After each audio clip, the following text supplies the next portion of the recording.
उपनिर्वाचनमा प्रमुख दललाई भारी मतान्तरले हराउँदै स्वतन्त्र पार्टीले 2 सिट थपेपछि राष्ट्रिय राजनीति तरङ्गित। सुशासनका लागि काम गर्ने सभापति लामिछानेको भनाई।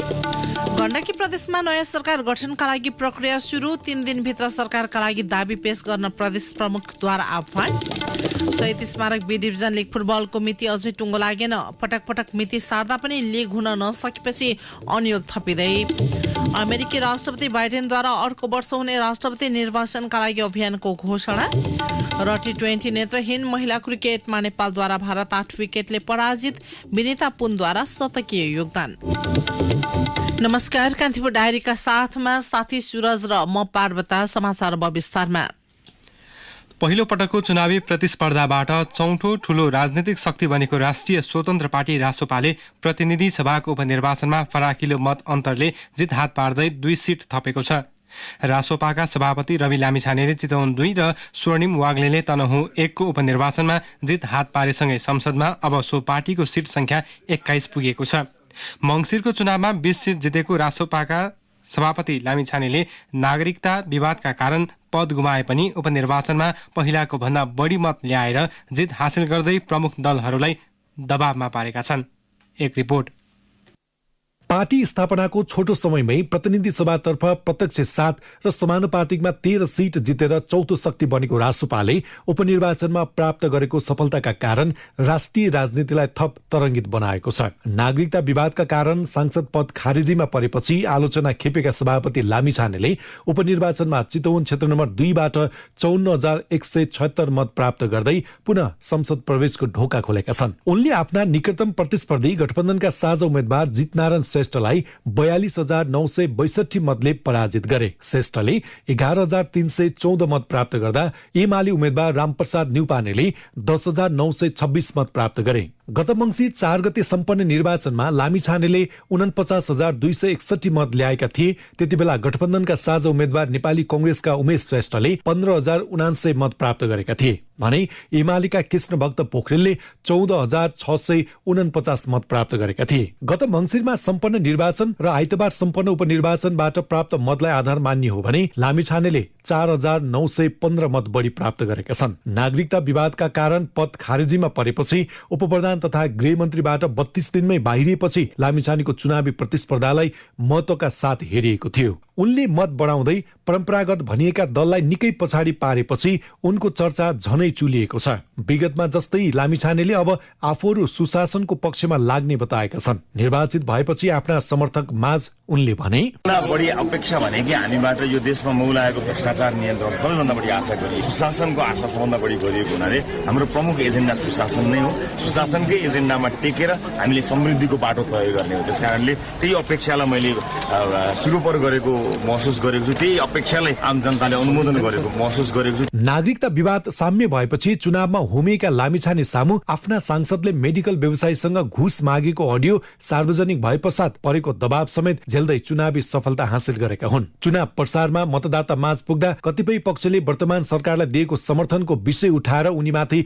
थुप्रै प्रश्न उठाएका थिए। चुनाव जितेपछि अब सरकारलाई दिएको समर्थन के हुन्छ भन्ने प्रश्नमा लामिछानेले भनेका छन्, हामी अब छलफल गर्नेछौँ। जुन समर्थन गरिएको छ त्यसमा कतिपय सरकारले औचित्य नदेखिएको जस्तो हामीले पाएका छौँ। निर्वाचनमा व्यस्त हुँदाखेरि हामीले निर्वाचन अगाडि नै भनेका थियौँ। त्यसको अब समीक्षा हामी गर्छौँ। पार्टीमा अब हाम्रो फर्के लगत्तै समीक्षा गर्छौँ, के भयो के भएन। त्यसका आधारमा निरन्तरता दिने नदिने बारेमा हामी छलफल गर्छौँ। तर अहिले त्यति औचित्य देखियो। लामिछानेको जितसँगै रासोपाका लागि अर्को सफलता भनेको कंग्रेसको विरासत जोडिएको तनहुँ 1 बाट स्वर्णिम वाग्लेको जित पनि हो। कंग्रेस र एमालेका उम्मेद्वारलाई पछाडि पार्दै वाग्लेले संसदीय यात्रा सुरु गरेका छन्। निर्वाचित भएपछि वाग्लेले मतदाता माझ गरेका प्रतिबद्धता पूरा गर्ने बताएका छन्। उनले भने, तनहुँको विकास गर्ने, त्यसमा सहजीकरण गर्ने, सहकार्य गर्ने, विभिन्न यो एक्लै गर्ने कुरा पनि होइन। सबै चाहिँ जनप्रतिनिधिहरूसँग मिलेर हाम्रो सिभिल साधनलाई उपयुक्त परिचालन गर्ने कुरामा एकदम सक्रिय सकारात्मक भूमिका रहन्छ। तर तनहुँबाट निर्वाचित भएर गएको सङ्घीय संसदको सदस्यले राष्ट्रिय मुद्दाहरूमै बढी काम गर्नुपर्ने हुन्छ र त्यताप्रति मेरो ध्यान छ। अहिले 2टा ठुला ज्वलन्त समस्याहरू छन्। एउटा यो राजनीतिलाई ट्र्याकबाट बाहिर गएको छ। यो राजनीति अलिकति विकृत अभ्यासमा हामी छौँ, त्यसलाई सम्झाउँछ। केही नीतिगत विधिका कुराहरू र अभ्यासका कुराहरू छन्, आचरणगत कुराहरू छन्, अवधारणागत कुराहरू छन्। त्यसमा मेरो सक्रिय चाहिँ सार्वजनिक बहसहरू र पार्लियामेन्ट्री फोरमबाट पनि कुराहरूलाई। चर्चित अर्थशास्त्री वाग्लेलाई पार्टीमा भित्राएर चुनाव जिताउन सफल रासोपाले संसद र सत्ता समीकरणमा खेल्ने भूमिकालाई विकृतताका साथ हेरिएको छ। चुनावी सफलतापछि पार्टी र नेता विशेषले आफूहरूलाई कसरी प्रस्तुत गर्छन् त्यसमा नै आम अपेक्षा अनुसार काम गर्ने उनीहरूको प्रतिबद्धता झल्किने प्रश्न छ। रासोपाले 2 सिट थप्दा सत्ता समीकरणमा प्रत्यक्ष असर नपारे पनि नयाँ दलप्रति उपनिर्वाचनमा प्रकट भएको जनमतले प्रमुख दलहरूलाई भने झस्काएको छ। रेडियो कान्तिपुरका लागि सन्तोष गन्धर्व। गण्डकी प्रदेश प्रमुख पृथ्वीमान गुरुङले सरकार गठनका लागि आह्वान गर्नुभएको छ। प्रदेश प्रमुख गुरुङले संविधानको धारा 168 को उपधारा 2 अनुसार सरकार गठन गर्न 3 दिनभित्र बहुमतसहित दाबी पेश गर्न आह्वान गर्नुभएको हो। एमाले नेतृत्वको सरकार ढलेपछि नयाँ सरकार गठनको प्रक्रिया शुरू भएको छ। 60 सदस्यीय प्रदेश सभामा सरकार गठनका लागि 31 सांसदको आवश्यक पर्दछ। गण्डकीमा सबैभन्दा ठूलो दलको हैसियतले कांग्रेसको 27 सभामुखसहित माओवादीको 8, एमालेको 22, राप्रपाको 2 सिट छ। कांग्रेस र माओवादी केन्द्रले आलो पालो सरकारको नेतृत्व गर्ने गरी मुख्यमन्त्रीमा दाबी गर्ने तयारी गरेका छन्। यसैबीच राष्ट्रिय स्वतन्त्र पार्टी रासोपाका ढाका कुमार श्रेष्ठको सांसद पद औपचारिक रूपमा खारेज भएको छ। मेडिकल व्यवसायी दुर्गा प्रसाईसँग घुस मागिएको अडियो सार्वजनिक भएपछि स्वतन्त्र पार्टीले श्रेष्ठको पद खारेज गर्न संसद सचिवालयलाई पत्राचार गरेको थियो। सोही पत्राचारका आधारमा सभामुख देवराज घिमिरेले श्रेष्ठलाई पदमुक्त गर्ने निर्णय गर्नुभएको हो। यसबारे सभामुख घिमिरेले प्रतिनिधि सभाको आजको बैठकमा जानकारी समेत गराउनुभयो। रासोपाले श्रेष्ठको स्थानमा बिन्दवासिनी कंसाकारलाई पठाउने निर्णय यसअघि नै गरिसकेको छ।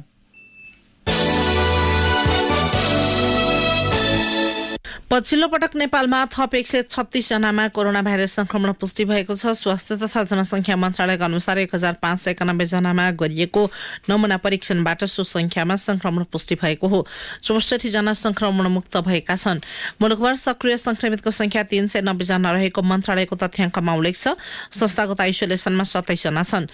4 जनाको आइसियु र 9 जनाको भेन्टिलेटरमा उपचार भइरहेको मन्त्रालयले जनाएको छ। यसैबीच लामखुट्टेको ठोकाइबाट बच्न सके औलोबाट जोगिन सकिने मन्त्रालयले जनाएको छ। सधैँ झुल टाँगेर सुत्ने, खेतबारीमा काम गर्दा बाहुला भएको कपडा लगाएर गर्ने, घरको झ्यालढोकामा जाली हाल्ने, सम्भव भएसम्म लामखुट्टे भगाउने धूप वा मलमको प्रयोग गर्न मन्त्रालयले आग्रह समेत गरेको छ।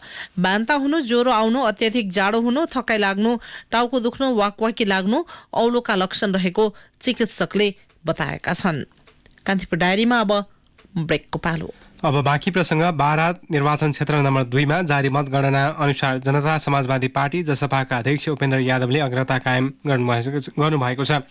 पछिल्लो मत परिणाम अनुसार उहाँले 18,808 मत प्राप्त गर्दा उहाँका निकटतम प्रतिस्पर्धी जनमत पार्टीका शिवचन्द्र कुशवाहाले 15,458 मत प्राप्त गर्नुभएको छ। त्यस्तै नेकपा एमालेका पुरुषोत्तम पौडेलले 5,563 मत प्राप्त गर्नुभएको छ।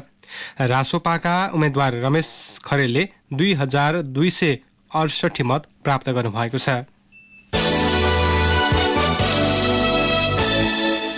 अब कान्तिपुर सविस्तार। कान्तिपुर सविस्तार। अखिल नेपाल फुटबल संघ एन्फाले पटक पटक मिति सार्दा यो सिजन शहीद स्मारक बी डिभिजन लिग फुटबल अन्यलमा परेको छ। 2 पटक मिति परिवर्तन भइसक्दा समेत लिगको सुनिश्चितता नहुँदा क्लब तथा खेलाडीहरू दुविधामा परेका छन्। एन्फाले आर्थिक लगायत अन्य समस्या देखाई बी डिभिजन लिग नै पो नगर्ने हो कि भन्ने संशय उत्पन्न भएको छ। नेपाली फुटबलको सर्वोच्च निकाय एन्फाले पछिल्लो समयमा तोकिएको मितिमा कुनै पनि प्रतियोगिता आयोजना गर्न सकेको छैन। विभिन्न बहानामा घरेलु प्रतियोगिताको मिति परिवर्तन हुँदा एन्फाले आफ्नै विश्वास गुमाउँदै गएको छ। सधैँ जसो वार्षिक क्यालेन्डर त बन्छ, तर एन्फा समयमै प्रतियोगिता गर्न सक्दैन। एन्फासँग बी डिभिजन लिग कहिलेबाट हुन्छ स्पष्ट जवाब छैन। बी डिभिजनका क्लबहरूसँग छलफल गरी एन्फाले चैत्र 15 मा लिग सुरु गर्ने निर्णय गरेको थियो। सोही अनुसार अनुसार क्लबहरूले तयारी थाले। क्लब र खेलाडी तयारी अवस्थामा रहे पनि एन्फाले सो समयमा लीग सञ्चालन गर्न नसक्ने जनायो। त्यसपछि नयाँ मिति चैत्र 29 का लागि घोषणा भयो। अहिले वैशाख दोस्रो सातासम्म पनि लीग भएको छैन। मध्यपुर युथ एसोसिएसनका अध्यक्ष उपेन्द्र मान सिंह भन्छन्, एन्फाले लीगलाई अन्यलमा राखिदियो। उहाँले गर्छु पनि भन्दैन, नगर्ने पनि नभन्ने। समयमा तयारी पैसा नआइसकेपछि कुरा गर्ने बिग्दै गएको हो हैन। तोकेको समय पनि लीग गर्न नसकेपछि त क्लब अन्यलमा पर्यो। अहिले लीग गर्छौं, पैसा दिन्छौं, तपाईहरु आउनु पर्यो भनेर फेरि एउटा मेसेज आयो हैन। हाम्रो चाहिँ माग चाहिँ अब 15 गतेमै हुन्छ भनेर जुन हामी लगानी गरिसकेको खर्च छ त्यो चाहिँ अब हामीलाई क्षतिपूर्तिको रूपमा नदिएसम्म अब हामी चाहिँ अगाडि नबढ्ने भन्ने कुराहरु चाहिँ हामीले राखेका छौं। लीग चाहिँ खेल्नेमा छ हामी सबैजना डिभिजन क्लबहरु। पर्याप्त प्रायोजक नहुँदा एन्फा आर्थिक संकटमा परेको र बी डिभिजन लीग सञ्चालनमा ढिलाइ भएको सुनिनमा आए पनि एन्फाले स्पष्ट पारेको छैन। घरेलु लीग सञ्चालनका लागि एन्फा अन्तर्राष्ट्रिय फुटबल महासंघ फिफाको मुख ताकेर बसेको छ। फिफाले रकम पठाएपछि मात्रै बी डिभिजन लीगबारे निर्णय गर्ने एन्फाको तयारी छ। उता फिफाले भने एन्फाले लीगबारे निर्णय पठाएपछि मात्र रकम भुक्तानी गर्ने जनाएको छ। यसअघि फिफाले काठमाडौँमा जारी ए डिभिजन लीगको तयारीका लागि रकम भुक्तानी गरेपछि मात्रै लीग शुरू भएको थियो। बी डिभिजनका 14 क्लबलाई तयारी स्वरूप एन्फाले 50-50 हजार रुपैयाँ अग्रिम उपलब्ध गराउनु पर्ने हो। तर क्लबहरूले आफ्नै खर्चमा तयारी थालेका हुन्। तयारी र व्यवस्थापनका सन्दर्भमा छलफल गर्दै जाँदा बी डिभिजन लीग केही समयपछि धकेलिन पुगेको एन्फाका महासचिव किरण राई बताउँछन्, विवाद छैन। तयारी र व्यवस्थापनको सन्दर्भमा अलिकति छलफलहरू गर्दै अगाडि बढ्दाखेरि अलिकति ढिलो भइरहेको हो। त्यस्तो धेरै ठुलो विवाद केही होइन। क्लबहरूसँग बैठक बस्छौँ। बगैँचा रकम पाउने भनेको नियमअनुसार पेश गरेपछि प्राप्त गर्ने हो। त्यो पेश गर्ने क्रममै छ। कतिपय पेश गरिसक्नु भएको छ, अब फिफातिर पठाइया। बजेट भन्ने कुरा त सबैतिर अभावै हुन्छ, तर त्यसलाई व्यवस्थापन गर्नुपर्छ। व्यवस्थापन गर्दैछौँ। लीग गर्नलाई समस्या भएन, लीग हुन्छ। 5-7 दिनभित्र क्लबलाई बोलाएर ठोस गर्छ। यस अघिको एन्फा कार्य समितिले अघिल्लो लीगकै रकम पनि बी डिभिजनका केही क्लबहरूलाई दिन बाँकी छ। फिफामा क्लबहरूले बुझाएका कागजात पर्याप्त नभएका कारण सो रकम भुक्तानीमा ढिलाइ भएको एन्फाको भनाइ छ। पटक पटक मिति सारिदा क्लबको तयारी मात्रै होइन, खेलाडीको मनोबल समेत गिर्दा असर समग्र फुटबलले खेप्नु पर्नेमा कुनै शंका छैन। घरेलु लीग निर्धारित मितिमा नभएको भनेर ए डिभिजन र राष्ट्रिय टोलीमा रहेका खेलाडीहरू समेत विदेश पलायन भएको अवस्थामा त्यसको रोग बी डिभिजनमा पनि पर्न सक्छ। यसको असर अन्य अन्तर्राष्ट्रिय फुटबल गतिविधिमा पनि पर्ने फुटबल विश्लेषक सञ्जीव मिश्र बताउँछन्। इन्फाले स्टेक होल्डरहरूको हितमा काम गर्ने हो, तर निर्णय गर्दाखेरि सबै स्टेक होल्डरलाई खुसी पारेर निर्णय गर्न चाहिँ सकिन्छ। विगत लामो समयदेखि नै क्लबहरूसँग मिटिङ बसेर निर्णय गर्ने परम्परा छ हैन। त्यो भन्दा पनि इन्फाले क्लब मात्र होइन कि अन्य पक्षहरू पनि राखेर एउटा निर्णय गरिसकेपछि त्यो निर्णयलाई कार्यान्वयन गरे भयो भने चाहिँ यस्तो समस्या चाहिँ आउँदैन थियो होला। क्लब र इन्फा बीचमा पटक पटक निर्णयको लागि छलफल हुँदाखेरि कन्क्लुजन ननिस्किनु नै यसको समस्या जस्तो लाग्छ। बी डिभिजन लीग नहुँदाको असर तहगत संरचनामा रहेको नेपाली फुटबलले नै भोग्नुपर्छ। शीर्ष डिभिजनमा बढुवा र घटुवा नहुने लीगको कुनै अर्थ छैन। एउटा संरचनाको लीग नहुनु भनेको लहरो तान्दा पहरो गर्जिने सम्भावनालाई निम्तो गर्नु हो। यसले समग्र फुटबलको चक्र नै अव्यवस्थित तुल्याउँछ। ट्र्याक आउट भएको नेपाली फुटबललाई लीगमा ल्याउने उपाय भनेकै समयमै लीग र फुटबल कार्यक्रमहरू सञ्चालन गर्नु हो। यसमा एन्फा नेतृत्व बेलैमा सचेत हुनै पर्छ। रेडियो कान्तिपुरका लागि पूजनी श्रेष्ठ। कान्तिपुर सविस्तार।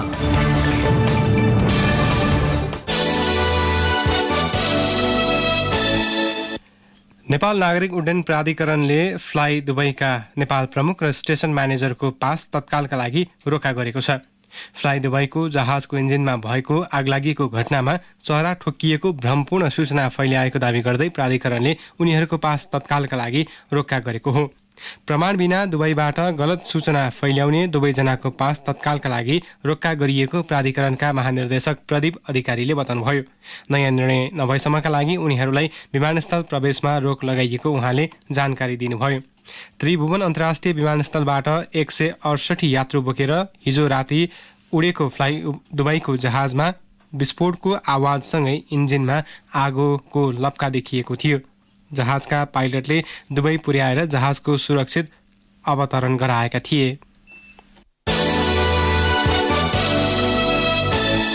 सरकारले काठमाडौँ तराई मधेस फास्ट ट्र्याकको सम्बन्धमा जग्गा प्राप्तिको विषयलाई छिटो टुङ्ग्याउने निर्णय गरेको छ। सिंहदरबार स्थित प्रधानमन्त्री तथा मन्त्री परिषदको कार्यालयमा बसेको मन्त्री परिषद बैठकले फास्ट ट्र्याकको सम्बन्धमा जग्गा प्राप्तिको विषयलाई छिटो टुङ्ग्याउने निर्णय गरेको भौतिक पूर्वाधार तथा यातायात मन्त्री प्रकाश ज्वालाले जानकारी दिनुभयो।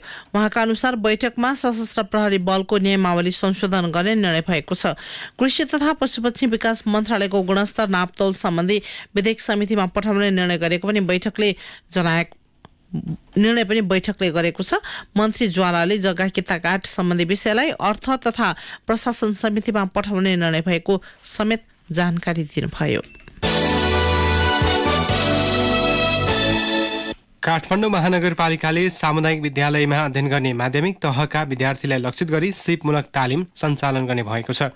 यसै वर्षदेखि लागू हुने गरी कार्यक्रम सञ्चालनमा ल्याइने महानगर प्रमुख बालेन्द्र शाहले बताउनुभयो। कार्यक्रमको शुभारम्भ गर्दै उहाँले पाठ्यपुस्तकबाट प्राप्त सैद्धान्तिक ज्ञानसँगै जीवन उपयोगी सिपमूलक तथा व्यावहारिक शिक्षा प्रदान गर्न कक्षा 9 देखि 12 सम्मका विद्यार्थीका लागि सो कार्यक्रमको सुरुवात गरिएको उहाँले बताउनुभयो। यस कार्यक्रमबाट सिकाइ र सिपलाई संस्थागत गर्दै शैक्षिक गुणस्तरमा सुधार गर्ने तथा आर्थिक सामाजिक रूपमा रूपान्तरण गर्ने मुख्य लक्ष्य रहेको उहाँले बताउनुभयो। कार्यक्रमको सुरुवाती चरणमा महानगरभित्रका 56वटा सामुदायिक विद्यालयमा सो कार्यक्रम सुरु भएको छ। तालिममा एउटा समूहमा 20 देखि 30 जनासम्म विद्यार्थीलाई समावेश गरिने महानगरपालिकाले जनाएको छ।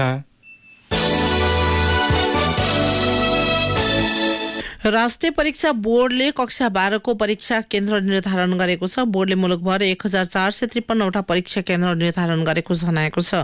कक्षा 12 को परीक्षा यही वैशाख 26 देखि जेठ 5 गतेसम्म सञ्चालन हुँदैछ। परीक्षामा 4,67,000 विद्यार्थी सहभागी हुने परीक्षा नियन्त्रक कृष्ण शर्माले जानकारी दिनुभयो। दुर्गम जिल्लाका विकल्प नभएका विद्यालयमा होम सेन्टर राखिएको बोर्डले जनाएको छ।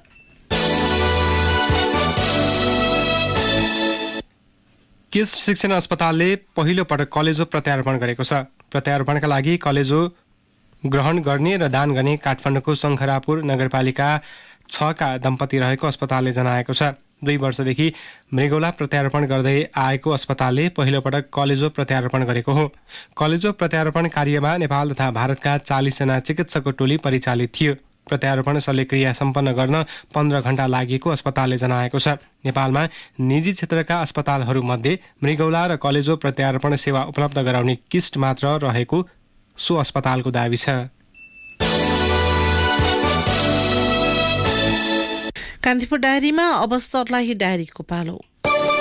सर्लाही डायरीबाट ओम प्रकाश ठाकुरको नमस्कार। सर्लाहीमा दिनहुँ जसो आगलागीका घटना भइरहे पनि दमकल पुग्न सकिरहेको छैन। कतिपय स्थानमा दमकल पुगे पनि प्राविधिक त्रुटिले आगो निभाउन समस्या हुने गरेको छ। 20 स्थानीय तह रहेको जिल्लामा 2 नगरपालिकामा मात्र बारुण यन्त्र छ। उपलब्ध भएका दमकल पनि बिग्रिएर थन्किएका कारण आगलागी हुँदा नागरिकले क्षति बेहोर्न बाध्य छन्। आगलागीको उच्च जोखिम रहेको भन्दै स्थानीयहरू मिलेर दमकल व्यवस्थापन गर्न बारम्बार अनुरोध गरिए पनि स्थानीय सरकारले चासो देखाएका छैनन्। जिल्ला विपद व्यवस्थापन समितिका संयोजक एवं प्रमुख जिल्ला अधिकारी इन्द्रदेव यादवले दमकल बिना आगो निभाउन सम्भव नहुने बताउनुभयो।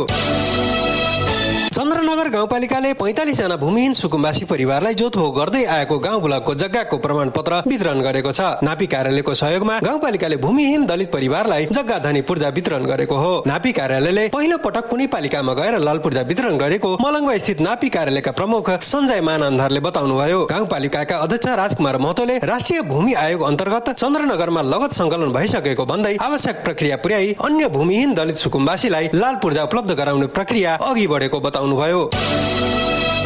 भारतीय गोलभेडाका कारण जिल्लामा उत्पादित गोलभेडाले मूल्य नपाउँदा किसान समस्यामा परेका छन्। उत्पादनको अन्तिम समयमा समेत मूल्य ओह्रालो लाग्दा किसान मारमा परेका हुन्। एक साता अघि किसानले किलोको 30 देखि 35 रुपियाँमा बेच्दै आएको गोलभेडाको मूल्य अहिले घटेर प्रति किलो 12 रुपियाँ काम भएको छ। भारतबाट ठूलो परिमाणमा गोलभेडा भित्रिएकाले मूल्य ओह्रालो लागेको किसानहरू बताउँछन्। अघिल्ला वर्षहरूमा निख्रिने बेलामा गोलभेडाले राम्रो मूल्य पाउने गरेकोमा यस वर्ष भारतीय गोलभेडाका कारण किसानहरू समस्यामा परेका हुन्। चन्द्रनगर गाउँपालिका 3 बडकुरामा एउटा आकस्मिक सुरक्षित आवास भवन प्रयोगमा नआउँदै अर्को भवनको शिलान्यास गरिएको छ। संघीय सरकारको लगानीमा यसअघि बडकुरामा आवास भवन बनाइएको थियो। सडक मिचेर आवास भवन बनाइएको तथा प्रयोगमा पनि नल्याएको भन्दै आलोचना भइरहेका बेला महिला बालबालिका तथा ज्येष्ठ नागरिक मन्त्री महेन्द्र राय यादवले फेरि अर्को भवनको शिलान्यास गर्नुभएको हो। निर्माण गरिएको भवन निजी जग्गालाई प्रभाव पार्ने गरी सडकमै बनाइएको भन्दै अदालतमा मुद्दा समेत परेको छ। हवस् त सर्लाही डायरी आजलाई यतै नै। ओम प्रकाश ठाकुर बिदा हुन्छु। नमस्कार। जिल्ला डायरीपछि कान्तिपुर डायरीमा पुनः ब्रेकको पालो। कान्तिपुर डायरीमा आर्थिक प्रसङ्ग अन्तर्राष्ट्रिय गृह श्रमिकहरूको सम्मेलन काठमाडौँमा आज सुरु भएको छ। होमनेट इन्टरनेसनल नामक संस्थाको आयोजनामा भएको सम्मेलन यही वैशाख 15 गतेसम्म सञ्चालन हुनेछ। भुटान, अफ्रिका, बङ्गलादेश, थाइल्याण्ड, नेपाल लगायत देशका गृह श्रमिकले बनाएका सामग्री प्रदर्शनमा राखिएका छन्। सम्मेलनमा गृह श्रमिकका समस्या, अन्तर्राष्ट्रिय अभ्यास एवं उनीहरूले उत्पादन गरेका सामानको प्रदर्शनी समेत गरिने आयोजक होमनेट इन्टरनेसनलले जनाएको छ। सम्मेलनमा 29 देशबाट 127 गृह श्रमिकका नेताहरूको सहभागिता रहेको होमनेट दक्षिण एसियाकी क्षेत्रीय संयोजक सृष्टि जोशी मल्लले बताउनुभयो। सम्मेलनमा गृह श्रमिकले झेल्नु परेको बजारको समस्या, सामाजिक सुरक्षाको अभाव र जलवायु परिवर्तनको असर लगायत विषयमा समेत छलफल हुनेछ। संसारभरका सयौं गृह श्रमिकका विषयमा सम्मेलनमा छलफल हुने मल्लले जानकारी दिनुभयो। सन् 2021 फेब्रुअरीमा 20वटा देशका 36 गृह श्रमिक संस्थाहरू यस सञ्जालसँग आबद्ध भएकोमा अहिले ल्याटिन अमेरिका, अफ्रिका, दक्षिण एसिया, दक्षिण पूर्वी एसिया र पूर्वी युरोप तथा मध्य एसियाका 33 देशहरूका 75वटा सङ्घ संस्था आबद्ध रहेको होमनेटले जनाएको छ। धितोपत्र बजार आज दोहोरो अङ्कले बढेको छ। शेयर कारोबार मापक नेप्से 17.36 अङ्कले बढेर 1905.68 बिन्दुमा कायम भएको छ। नेप्से उकालो लागेसँगै कारोबार कम बढेको छ। आज 27,570 किता शेयर खरिद बिक्री हुँदा 88 करोड 55 लाख 78 हजार बराबर कारोबार भयो। अघिल्लो कारोबारको दिन नेप्सेमा 75 करोड 13 लाख रुपियाँ बराबर कारोबार भएको थियो। अब अन्तर्राष्ट्रिय प्रसङ्ग। अमेरिकाका राष्ट्रपति जो बाइडेनले सन् 2024मा हुने राष्ट्रपति निर्वाचनमा पनि प्रतिस्पर्धा गर्ने घोषणा गर्नुभएको छ। 80 वर्षीय बाइडेनले भिडियो सन्देश मार्फत राष्ट्रपतिको उम्मेद्वारका लागि औपचारिक अभियान सुरु गर्नुभएको छ। उहाँले स्वतन्त्रता र अधिकार खतरामा परेकोले आफू फेरि पनि राष्ट्रपतिको दौडमा रहेको बताउनुभयो। बाइडेन अमेरिकी इतिहासमै सबैभन्दा वृद्ध राष्ट्रपति हुनुहुन्छ। उहाँले सन् 2020को चुनावमा रिपब्लिकन उम्मेद्वार डोनाल्ड ट्रम्पलाई पराजित गर्नुभएको थियो।